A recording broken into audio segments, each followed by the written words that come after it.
If your dad worked on trucks in the 70s, he knew this engine. He probably never talked about it. Not because it wasn't good, because it just worked. Nobody talks about the thing that never breaks. The Chevrolet 400 big block, not the 454, not the 427, the 400. The one nobody remembers, the one that actually showed up every single day for 2 decades and never complained. Here's what's strange about automotive history. We remember the engines that made headlines, the ones that won races, the ones that exploded spectacularly or achieved something nobody thought possible. We build museums for the exotic stuff, the engines with racing pedigrees and impressive horsepower numbers and stories about famous drivers. But we forget the engines that just worked. The 400 big block is the perfect example. It powered more American trucks than almost any engine in history. It sat under the hoods of countless police interceptors, chasing down criminals on every highway in America. It hauled construction equipment, pulled horse trailers, moved families across the country, and did it all without asking for much in return. And today? Most enthusiasts can't even tell you it existed. That's not an exaggeration. Go to any car show, any online forum, any gathering of muscle car enthusiasts. Ask them about big block Chevrolets. They'll talk about the 454. They'll get excited about the 427. Someone will inevitably mention the LS6 or the LS7. Ask about the 400. You'll get blank stares. So, this is the story of the engine that proved something the automotive industry didn't want to hear. That in the real world, reliability and torque beat raw horsepower every single time. Let's go back to 1970. Chevrolet had a problem. Actually, they had several problems. The muscle car era was in full swing, but the writing was on the wall. Insurance companies were destroying the market. A 19-year-old kid buying a 454 Chevelle was paying more in annual insurance premiums than the car's monthly payment. The government was making noise about emissions. Safety regulations were coming. The whole high horsepower formula that had defined American performance was about to collapse. But here's what gets overlooked. While all that was happening, Chevrolet was selling more trucks and full-size vehicles than ever before. The Suburban, the C-Series pickups, the full-size wagons. These weren't muscle cars. They were work vehicles, family vehicles, fleet vehicles, and they needed power. Not impressive on paper power. Actual, usable, reliable power. The small blocks couldn't deliver enough torque for heavy loads. The 454 was overkill for most applications and expensive to produce. Chevrolet needed something in between, something that could handle real work without the cost and complexity of their biggest engines. The engineering team had a decision to make.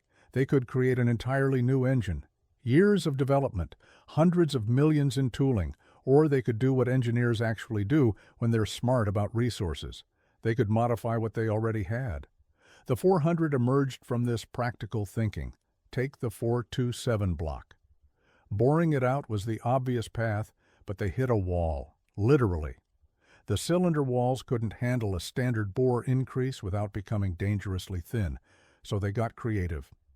Instead of boring out the cylinders, they used a unique combination. They kept a relatively modest bore of 4.126 inches. Not impressive by big block standards. But then they gave it a crankshaft stroke of 3.76 inches. That stroke number is important. The 454 used the same stroke. The 400 essentially got the long arm leverage of the biggest big block paired with a more compact bore. The result was 400 cubic inches of displacement from a design philosophy completely opposite to the high-revving muscle car engines. This was an engine built to make torque, low-end, tire-spinning, trailer-pulling torque. The first 400s rolled off the line in 1970. The specifications weren't going to make anyone's heart race at a car show. 265 horsepower, that's what the brochure said. For reference, the LS6 454 that year made 450 horsepower. The 400 looked anemic by comparison, but those horsepower numbers lied. They lied about what these engines actually did in the real world. Here's what the spec sheet didn't capture. The 400 made 400 pound-feet of torque at a lazy 2,800 RPM. That's practically idle by performance engine standards. By the time you had your foot on the gas, the engine was already making maximum pulling power. And it did it all on regular fuel, not premium, not aviation gas. The stuff from any pump at any gas station in America. The engineers had specifically designed the 400 with a lower compression ratio than the high-performance big blocks. Where the LS6 ran 11-to-1 compression, requiring premium fuel and careful tuning, the 400 ran 8.5-to-1. That lower compression meant less stress on every component, less heat, less wear, less of everything that causes engines to fail. The truck guys figured this out immediately. When you're hauling a 12,000-pound trailer through the Rocky Mountains in August, you don't care about quarter-mile times. You care about whether your engine will still be running when you reach the other side. You care about whether it can hold 65 miles per hour on a 6% grade without overheating. You care about whether you'll find the fuel it needs in some small town in Wyoming. The 400 delivered on all of it. Fleet managers noticed too. Police departments, construction companies, delivery services, anyone who bought vehicles by the dozen and tracked every repair, every breakdown, every dollar spent on maintenance. The numbers were hard to argue with. 400s just didn't break. Not in any statistical way that mattered. Part of this was the understressed design. Part of it was the simplicity. No exotic materials. No precision-balanced rotating assemblies requiring specialized tools. No unusual maintenance requirements. Any mechanic in America could work on a 400. Any parts store had what you needed. Any shade tree operator with basic tools could keep one running. If you're enjoying this, hit subscribe. We cover stuff like this every week. Okay, back to it. The police interceptor application tells you everything about what Chevrolet knew they had. Think about what a police car actually does. Not the Hollywood version, the real version, endless idling. Hour after hour, shift after shift, sitting with the engine running while the officer does paperwork or watches traffic. Then sudden full throttle acceleration, then more idling, then another pursuit, then sitting in a parking lot for 3 hours. This is the worst possible duty cycle for an engine. The thermal cycling alone destroys most power plants. Cold to hot to cold to hot, day after day for 100,000 miles. The 454 was too expensive for fleet applications. Departments couldn't justify the cost, and the fuel consumption was brutal. The small blocks didn't have the torque to move a heavy, fully equipped cruiser with authority. The 400 was the Goldilocks solution. California Highway Patrol ran them. Texas DPS ran them. Departments across the country discovered that the 400 could handle the abuse of police work while delivering enough performance to actually catch the cars they were chasing. The torque curve was perfect for pursuit driving, immediate response from low RPM, no need to wind it out to find power, just met the throttle and go. By the time most engines were getting into their power band, the 400 was already pulling hard. And at the end of a shift, still running. At the end of a year, still running. At 100,000 miles of the hardest service imaginable, still running. The Suburban application was equally revealing. The Chevrolet Suburban became the official vehicle of large American families in the 70s. 9 passengers plus cargo. Towing a boat to the lake, hauling the entire family's luggage across the country for vacation. These weren't enthusiasts making careful fuel choices and babying their equipment. These were families who needed transportation that worked, period. The 400 became the default engine for serious suburban buyers. Not because it was exciting, because word got around, the 400 pulls better. The 400 doesn't complain. The 400 starts every morning and does what you need it to do. This is how reputations are actually built. Not through magazine covers and dyno numbers, through decades of people depending on something and having it deliver.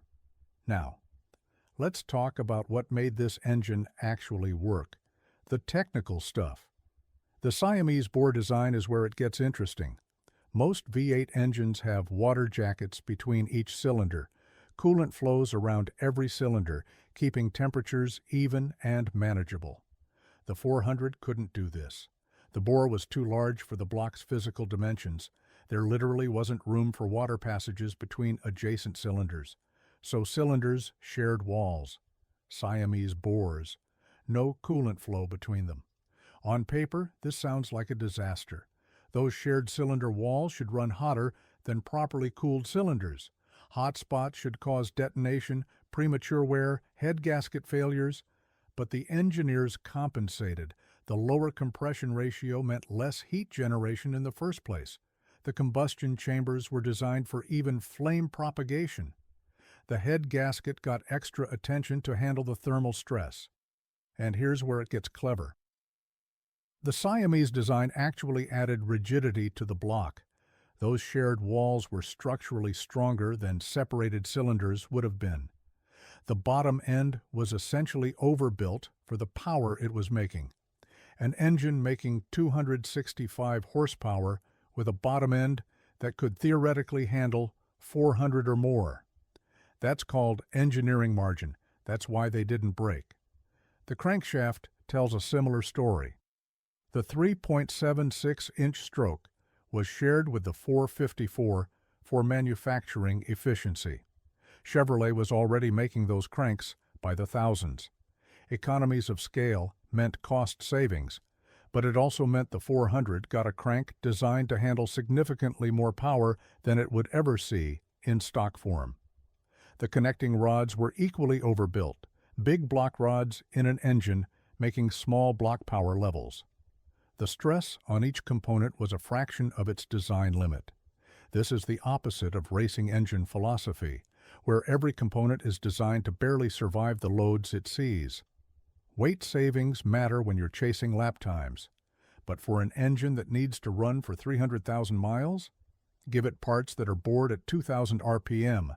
The oiling system was straightforward big block architecture, high-volume oil pump, large passages. Nothing exotic, but nothing that would fail either. The 400 didn't have any of the oil starvation issues that plagued some high-performance designs under sustained high RPM operation.